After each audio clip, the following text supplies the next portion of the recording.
এই গাছের বৈজ্ঞানিক নাম তামারিক সিনেনসিস। এটি ঝাও প্রজাতির একটি উদ্ভিদ। অনেকে এটাকে লাল ঝাও বলেও চিনে থাকে। এর উৎপত্তি স্থান হচ্ছে চীন, কোরিয়া, মঙ্গোলিয়া, রাশিয়ার কিছু অংশ। বৃদ্ধির ধরন পাতাঝরা বা আধা পাতাঝরার গাছ। সর্বোচ্চ উচ্চতা হয়ে থাকে 3 থেকে 10 মিটার। এটি লবণ সহিষ্ণু, দ্রুত বর্ধনশীল গাছ, যা সাধারণত নদীর তীর, সমুদ্র উপকূল এবং শুষ্ক এলাকায় জুড়ে পাওয়া যায়। আজ আমি যে গাছটিকে সংগ্রহ করব এটা হচ্ছে পদ্মা নদীর শাখা আড়িয়াল খাঁ নদ। তার পার থেকেই গাছগুলো আমি সংগ্রহ করব। সাধারণত নদীর ধারেই এগুলো খুব বিস্তার লাভ করে। এর ফুল থেকেই এর বিস্তার খুব সুন্দরভাবে হয়ে থাকে। আজ আমি এই ভিডিওর মাধ্যমে আপনাদের দেখাবো কিভাবে তামারিক সিনেনসিস গাছ থেকে একটি বনসাই রূপান্তর করা হয়।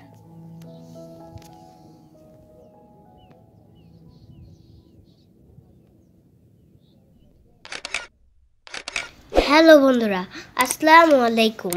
অনিক্স বনসাইয়ের পক্ষ থেকে সবাইকে জানাই স্বাগতম। প্রথম দৃষ্টিতেই মন কেড়ে নেবে এই গাছের পাতাগুলো। গাছটিতে অনন্য ধরনের পাতলা পাতা ও শুকনো ডালপালা থাকার কারণে বনসাই গাছ হিসাবে চমৎকার উপযোগী এই তামারিক সিনেনসিস গাছ।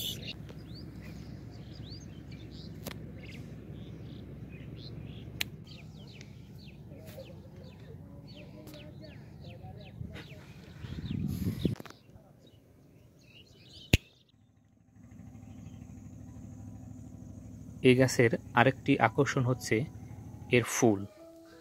সাধারণত বসন্ত থেকে গ্রীষ্মের মধ্যে ফুটতে শুরু করে এ গাছের ফুল। এটি হালকা গোলাপি এবং সাদা ফুল ফোটায়। যখন ফুটে তখন যে কারো মন কেড়ে নেবে এ গাছ।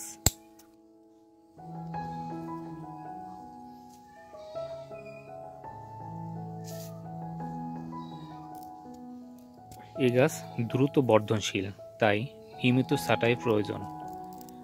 2 থেকে 3 বছর পর পর এর মাটি পরিবর্তন করে দিতে হবে। সাধারণত শীতকাল ব্যতীত অন্য সময় এই গাছে তরল সার দেওয়া যাবে। গাছটি পূর্ণ সূর্যালোকে জন্মে, তাই সরাসরি সূর্যের আলো পায় এমন স্থানে রাখতে হবে। এই গাছটি বালু মিশ্রিত ও দ্রুত পানি নিষ্কাশনের যোগ্য মাটিতে ভালো জন্মে, তাই স্যাঁতস্যাঁতে ভাব হয় এরকম কোনো মাটিতে এই গাছটি রোপণ করা থেকে বিরত থাকতে হবে।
সাধারণত এই গাছগুলো যত মোটা হবে তত এর রূপ ধরা দেবে।